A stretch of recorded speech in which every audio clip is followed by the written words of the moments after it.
Today it's everybody's favorite game, the cheap versus the expensive Strat version. Stick around.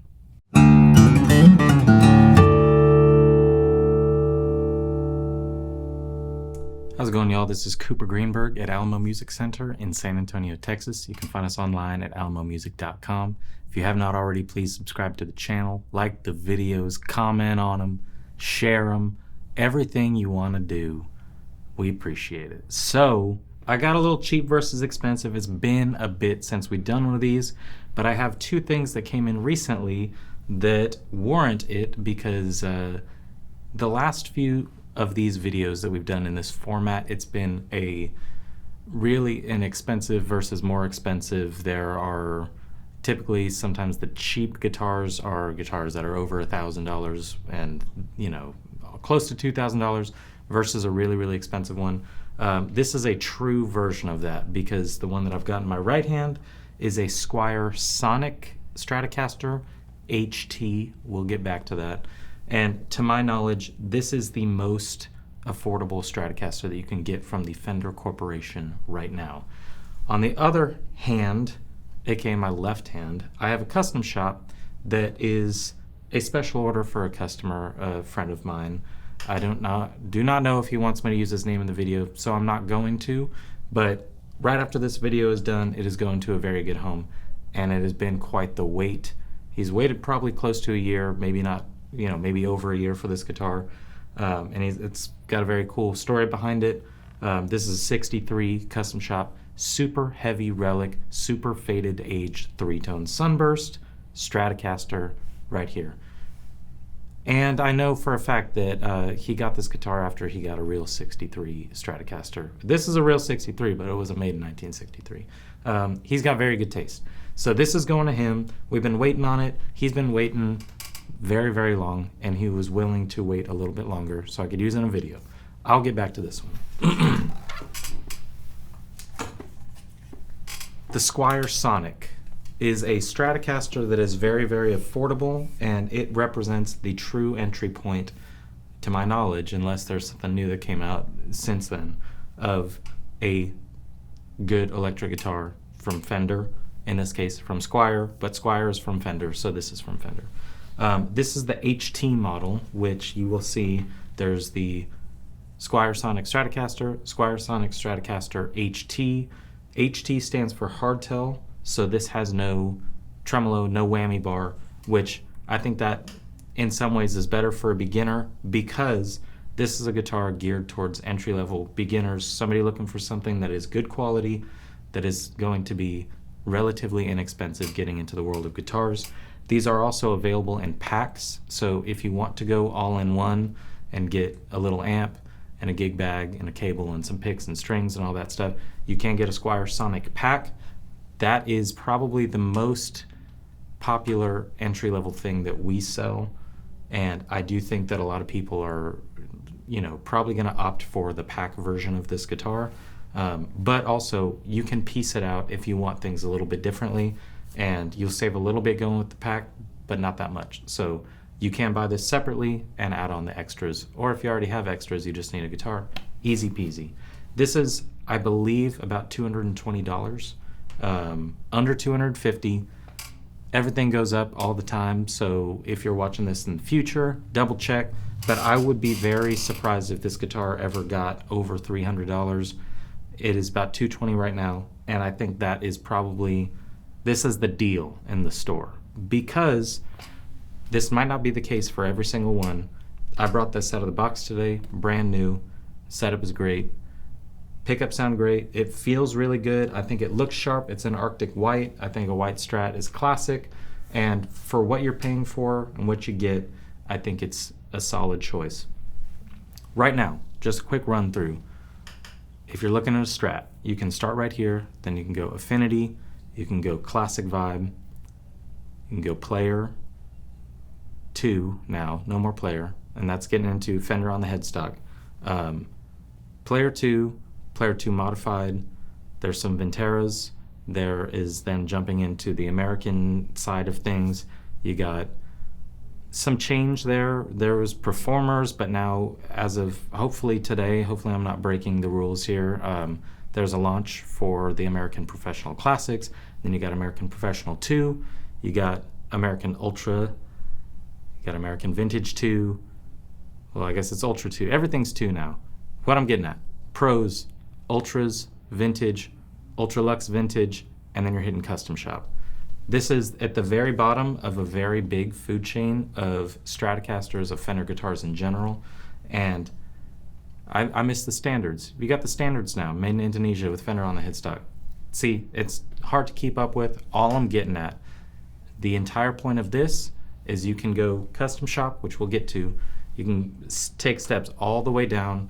This is a guitar that is truly designed for accessibility, for playability, ease of adoption for a beginner. And they did a good job with that. With the neck profile, it's a satin neck, easy to play, C-shaped neck.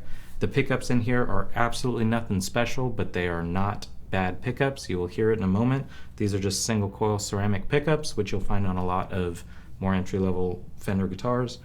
Normal Strat wiring, 5-way switch, volume, tone, tone.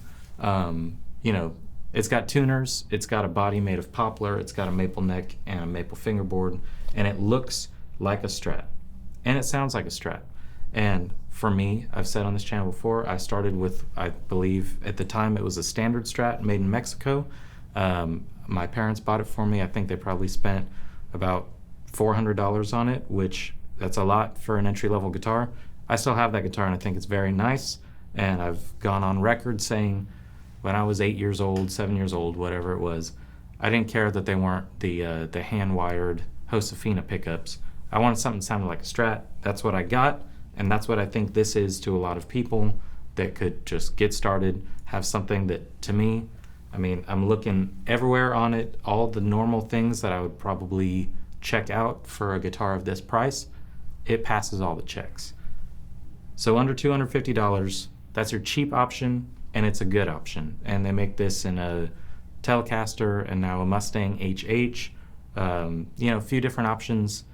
Strat, I think, is where most people would get started because that is what I see in the store. A lot of people come in, I want my first electric guitar, I want a Strat. So that's a great option right there. Many colors available. Why I said, before I put this down, why I said the hardtail might be better for somebody that's just getting started. There's a certain learning curve that comes with having a tremolo, vibrato, whammy bar, whatever you want to call it. And if you're not going to be hammering on that thing, one, I think that a lot of beginners, myself included, when I got my whammy bar on there, that's all I'm messing around with. I'm overusing it, and I'm constantly throwing the guitar out of tune. And that also changes a little bit of what you got to do to set it up, if you want it floating, if you want it totally decked. This is instead a top-loading, keep your intonation, keep your tuning. It is a simpler option. It's easier to kind of navigate for a beginner. No backplate. You're just going top load on the strings. I think that's an interesting call that they offered it in a hardtail and a non-hardtail, a soft tail. So just putting that out there. Don't think that you always got to have a whammy bar to make it a true Strat. There are hardtail players out there, and also if you're just getting started, it might not be the wrong thing. So now let's get to the expensive. This is my friend who I don't know if he wants his name shared, and I should have asked him, but if he does, I'll make another video, but I'll send it to him in the first place. This is the super heavy Relic 1963 super faded aged 3-tone sunburst Stratocaster from the Custom Shop. Now what you're getting on every Strat all the way up, if you're sticking with just normal SSS all single coil sort of configuration, is going to be the same foundation and every step along the way. Hopefully, if Fender's doing their job right, you're getting something a little better each step of the way. Some of those things are just purely construction based materials being used, and some of those things are more player-centric focused features, especially if you start diverting into the more vintage lines, if you want a more traditional kind of Strat, versus the more modern things like the Ultra 2s or the Player 2 modifieds, where you're getting things that are geared towards a more modern player. Getting into things like radii of fingerboards, different switching options, different things that you got going on your tone knobs, neck profiles, pickups, not just the configuration, but what type and what sound of pickup you're going for. The quality of the maple that's being used on the fingerboard, the quality of the alder or ash or whatever you're getting on your body wood, rosewood fingerboards and different grades of rosewood fingerboards. And relicing is a very expensive thing, but nitrocellulose lacquer on this guitar, obviously that has been pre-worn away to capture a certain look, versus polyurethane on pretty much anything that is underneath the Ultralux Vintage or American Vintage 2 models. Everything in the custom shop that you're going to get, unless you order it a certain way or go for a certain year, is going to be nitrocellulose. All of those things add up the cost, and then on top of that, you're paying for separate area of the factory, separate builder's hands on it, more attention to detail, more tweakability of exactly what you want. On this guitar, he ordered this based on a build that already existed in the Time Machine collection, because he was going for the closest possible thing to the 63 that he already purchased. Not from here, because I wish I had a 63, but I do not. So this guitar is pretty much exactly what he wanted, and I think the entire thesis of this video is this guitar is a fantastic place for anybody to start, young or old, whatever you are, whomever you are. This is a place to start that I think anybody just getting started, it's budget conscious, and everybody deserves a beginner guitar that is going to play as nicely and sound as nicely as this one, because I got no complaints on this considering the price. I think it's great. Everybody that sticks with it and has the means and loves beautiful things and beautiful sounds does deserve to one day graduate into this. I know that this is not his first guitar, obviously, but I know the dude's worked hard to be able to get stuff like this. And so if you have the means, if you have the ability, this is what one should aspire to, but there are also things all along the way that may be a more affordable option for you that would hit most of the same marks, if not all the marks for you. These are hand-wound pickups, 63s. This is a nice, since it's a 63 from their Time Machine collection, everything is pretty much pointing towards 63 from the neck carve. This does have a 9.5-inch radius. It does have a blender in the second tone knob. And this is a, round lamb fingerboard, pretty accurate to 1963, but a couple things that are going to take it into more felt, not seen sort of things. Felt or heard, but not seen. With your blender in here, which blends in this pickup when you're in the lower positions, radius is going to be a little bit more modern leaning, not super modern, but a little bit easier for somebody that's going to want to do a little bit of both. If you're just learning about this, we talk a lot about radiuses that are on electric guitars, on acoustic guitars, and what's going to be best for what kind of player. A more vintage leaning radius, like 7 1/4, it's going to be very round. As you get higher, it flattens out, and Ultra Luxes and stuff are going to be really flat up here, compound radius. But this is, to me, what I think feels right. And it's kind of what you'd see on a more modern contemporary thing like a Pro 2. I think that's a great choice. And obviously you could get this exact guitar as an NOS finish with no relicing, and then every step along the way. So a little checking here and there, journeyman style, or back to closet classic, or heavier into relic, heavy relic, super heavy relic. There's every choice you can imagine in the custom shop, even more so in the master built custom shops. But this is a holy grail guitar to a lot of people who absolutely love Strats.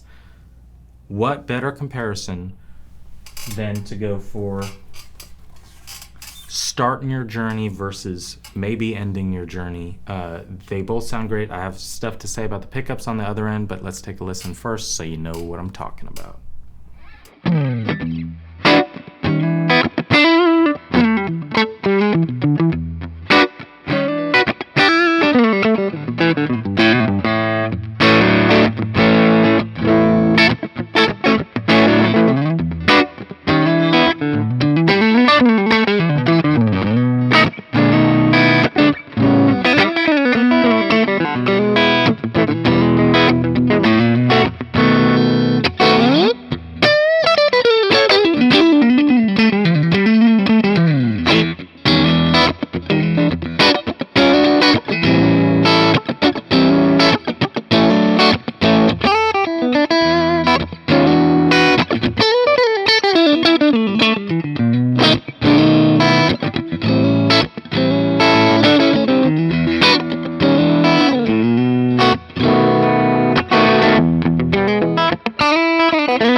There you go, a little bit of sounds on both of these. Now, I played the Sonic Strat first when I was doing the demos, and I will be very honest, I plugged it in, it was straight into an amp, it was a Blues Junior, I had everything set pretty much right up the middle, master volume down a little bit, channel volume up to get a little bit of edge breakup, and I was very pleasantly surprised with how the pickup sounded, because this is really the most affordable, aka cheapest Strat that we carry, and I thought that they sounded great. I thought when I listen to pickups, I want to hear a clear, distinct difference between every single pickup selection, starting at the neck, position 5, moving down to 1, and I heard that, and I heard all the things that I imagine a Strat should sound like in each one of those positions. And it felt nice and full and not thin, not ice picky. I think those pickups, they surprised me. Obviously, there are certain Squiers that I've played before that I'm like, yeah, it's a cheaper guitar and it's not going to sound like a custom shop. And I don't think this one sounds like the custom shop, but I was pleasantly surprised with how it sounded. This guitar I played after, and my initial thought was, I really like those Sonic pickups. I hope that there's enough difference for the video to be able to hear what you get in ceramic single coils versus hand wound 1963 reissue, built to spec pickups that are supposed to sound like a vintage guitar. Usually when I think vintage guitar, I think, it's different by era. So 50s Strat pickup is going to, on average, sound different than a 60s. And I think a lot of people, especially here, and some of the guys here that spec'd out their own Stratocasters, customers that lean towards certain vintage models, I think a lot of people prefer the 60s sound.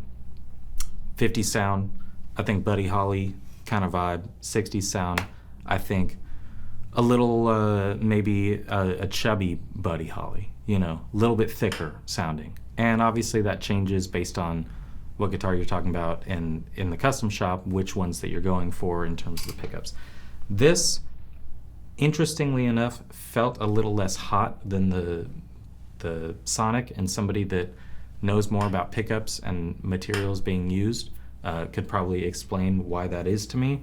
But what I did hear is every single step along the way, there was even more distinction between the sounds, and they were much cleaner in the sort of articulation and what I got out of them. They felt a little bit more dynamic, and I live on my Strat in positions 4 and 2, and I love how they sound. My least favorite position on Stratocaster is middle position, third position, which I could get yelled at for by a lot of Strat players. And so usually for me, it's a thing where if I like the third position, I overall think it's a good set of pickups. I love the third position on here. I think it's great. This obviously now sounds like a ridiculous pitch because obviously these are nicer hand-wound pickups and they should sound better than the ceramics. All I'm saying is trying to quantify what's really the difference? You can go into the materials and the labor that were put into these, but who cares if that one sounded better than this? I'm here to dispel the rumors that the Squier Sonic pickups sound better than custom shop hand-wound pickups, because they do not.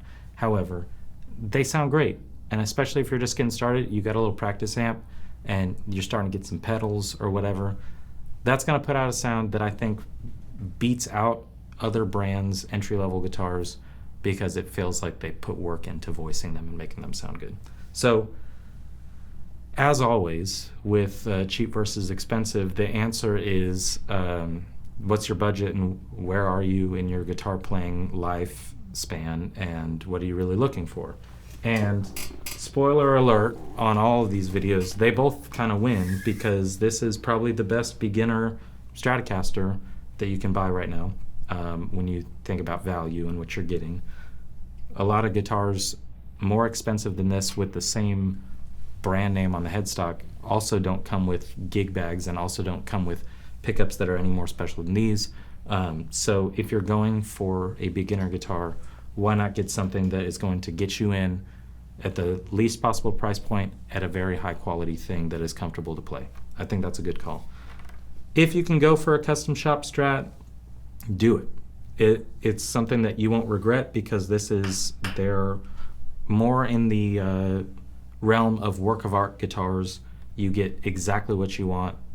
If you've ever spec'd one out or seen a build sheet, you know that you get very, very specific with exactly what you want. So this is not the Strat that I would pick for my custom shop.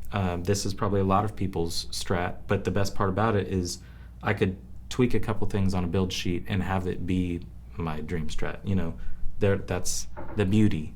You don't have to choose from one that's on the rack. You get to make your own and make it suit you perfectly. You just got to wait for it and you got to pay for it. But if you're in the position to do so, you might as well do so. So tell me which one you think is a better buy. Do you want to spend, say with tax, $250 and have something that's, gonna carry you through to the next step and maybe hold on to it forever, give it to your child or your friend? Or do you want a very expensive but very cool work of art that is the family heirloom thing? I mean, this is like 30 times the price of this one, I think. So, start with this one, and with this one, you'll be a happy camper. Let me know what you think. If you do want to spec out a custom Strat, we're all here to help. If you are just getting started and this is a research video trying to figure out the best thing for you, hopefully we gave you some material to make a decision, but we have other brands too, and we have other things, and we can find the right thing for you. That's the name of the game. So let me know what you think. Tell me what kind of custom shops you would want, and what kind of things that you think Fender/Squier should do for beginners, because there's still room to improve. So thank you for watching. We will see you next